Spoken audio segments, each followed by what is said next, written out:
नए खबरों से अपडेट रहने के लिए डाउनलोड करें ट्राइबल इंडिया टीवी ऐप।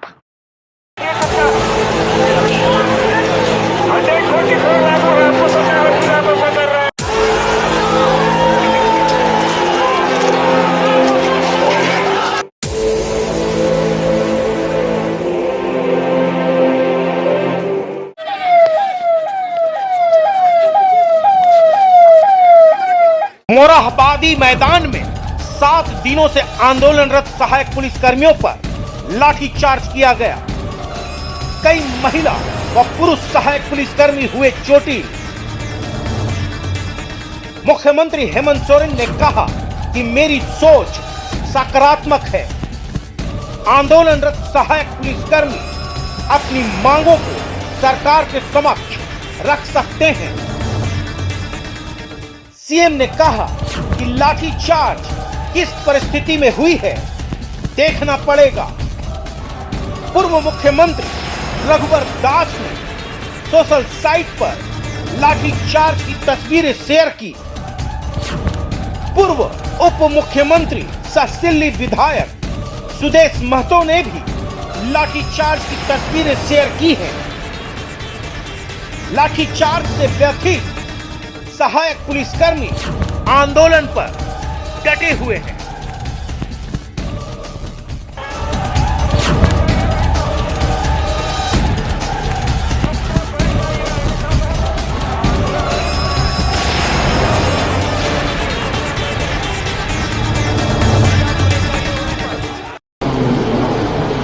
सहायक पुलिस के विषय में हमारा सोच बिल्कुल सकारात्मक है।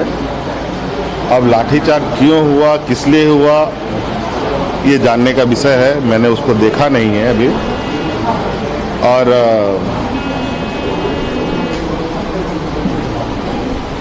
मैं उनसे ये अनुरोध भी करूंगा कि आप सभी लोग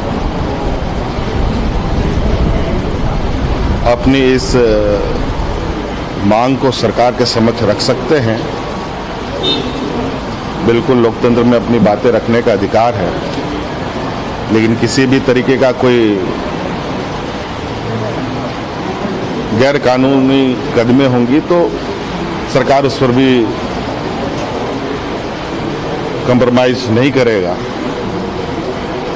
और इसलिए जो भी बातें हैं बिल्कुल आप समझ सरकार के रख सकते हैं और सरकार आपकी बातों को सुनेगी।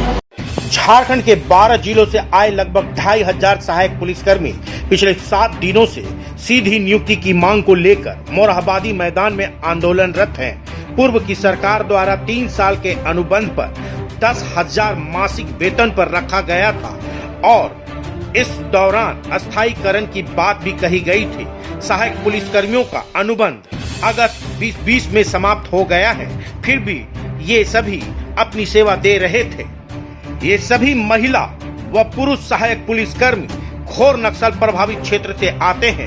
अब इन सब के सामने असमंजस की स्थिति उत्पन्न हो गई है कि नौकरी बचेगी या फिर से बेरोजगारी के कतार में खड़े हो जाएंगे। एक बात और कि 3 साल तक खाकी वर्दी पहनकर जिला पुलिस के साथ काम किए, कंधे से कंधा और कदम से कदम मिलाकर अपनी भूमिका को भी बखूबी निभाया। 3 वर्ष के बाद खाकी से वंचित होना नहीं चाहते, क्योंकि इन 3 वर्षों में काफी कुछ सीखा है। तमाम सहायक पुलिसकर्मी की एक ही मांग है कि सीधी नियुक्ति की जाए और इन्हीं मुद्दों को लेकर दिन रात मोरहाबादी मैदान में आंदोलन पर डटे हैं। शुक्रवार को सहायक पुलिसकर्मी अपनी मांगों को लेकर मुख्यमंत्री आवास का घेराव करने जा रहे थे। स्थानीय पुलिस प्रशासन द्वारा बैरिकेडिंग की गई थी। आंदोलनरत सहायक पुलिसकर्मियों को रोकने की कोशिश हुई। इसी बीच बैरिकेडिंग टूट गई। समझने और समझाने के बीच माहौल बिगड़ गया और फिर लाठीचार्ज किया गया। आंसू गैस के गोले छोड़े गए, ईंट पत्थर भी चलाए गए, जिससे आंदोलनरत महिला व पुरुष सहायक पुलिसकर्मियों को गंभीर चोटें आईं, जिन्हें अस्पताल ले जाया गया। लाठीचार्ज के बाद मोरहाबादी मैदान में अफरा तफरी का माहौल था। सहायक पुलिसकर्मियों का कहना था कि बहुत दुख हो रहा है कि एक वर्दीधारी दूसरे वर्दीधारी पर लाठियां बरसा रहा था। कई साथी चोटिल हैं। इधर झारखंड विधानसभा में मॉनसून सत्र का पहला दिन था। 2 दिन के बाद फिर सत्र आरंभ होगा। मुख्यमंत्री हेमंत सोरेन ने सहायक पुलिसकर्मियों पर लाठीचार्ज को लेकर कहा कि लाठीचार्ज किस परिस्थिति में हुई है देखना होगा, लेकिन उन्होंने साफ लहजे में यह भी कहा कि इस मामले में मेरी सोच सकारात्मक है। वे अपनी मांगों को सरकार के समक्ष रखें, जो जायज होगा उसे देखेंगे। लेकिन साथ ही सीएम ने यह भी कहा कि कोई ऐसा कार्य न करे जिससे सरकार को भी सख्ती करना पड़े। इधर सहायक पुलिसकर्मियों पर लाठीचार्ज के बाद पूर्व सीएम रघुवर दास ने अपने सोशल साइट पर तस्वीरें शेयर की हैं और लिखे हैं कि नक्सलियों और अपराधियों के सामने पस्त झारखंड सरकार अपने डंडे का जोर निहत्थे सहायक पुलिसकर्मियों पर आजमा रही है। यह राज्य सरकार की दमनकारी नीति है। जायज मांगों को लेकर आंदोलन कर रहे आदिवासी मूलवासी सहायक पुलिसकर्मियों पर लाठीचार्ज और आंसू गैस का प्रयोग करना घोर निंदनीय है। वहीं पूर्व उप मुख्यमंत्री सह सिल्ली के विधायक सुदेश महतो ने भी लाठीचार्ज की तस्वीरें सोशल साइट पर शेयर की हैं और लिखे हैं कि नौकरी देने का वादा आपने किया था, मानदेय और अनुबंध कर्मियों को अस्थायी करने का भी आपने वादा घोषणा पत्र में किया है। 7 दिनों से आंदोलनरत सहायक पुलिसकर्मियों पर लाठीचार्ज और आंसू गैस छोड़ना उचित नहीं है। बहरहाल लाठीचार्ज के बाद सहायक पुलिसकर्मी दुखी हैं, पर अपनी मांगों को लेकर आज भी आंदोलनरत हैं। मोरहाबादी मैदान में बारिश के बीच छोटे छोटे प्लास्टिक के टेंट लगाकर जमे हुए हैं।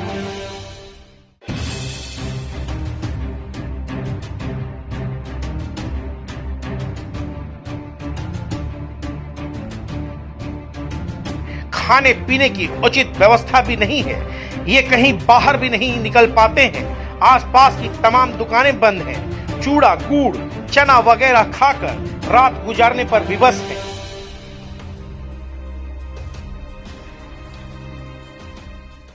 यही सूखा चूड़ा मिला है, इसी से गुजर बसर कर रहे हैं 5-7 दिन से। खाना वाना नहीं? हाँ, कभी कभार खाना भी खा लेते हैं।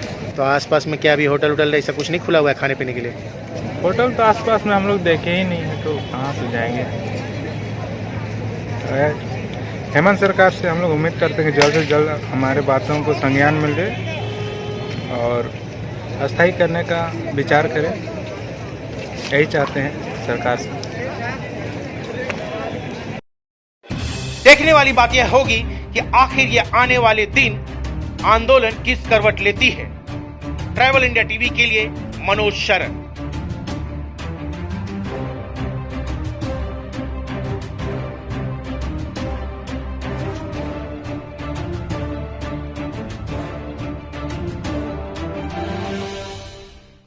सारे खबरों से अपडेट रहने के लिए आप हमारे फेसबुक पेज को लाइक और फॉलो करना ना भूलें। साथ ही साथ आप हमारे यूट्यूब चैनल को सब्सक्राइब करें और आप हमें इंस्टाग्राम पे फॉलो भी कर सकते हैं। और भी खबरों से अपडेट रहने के लिए आप विजिट करें www.tribalindiatv.com।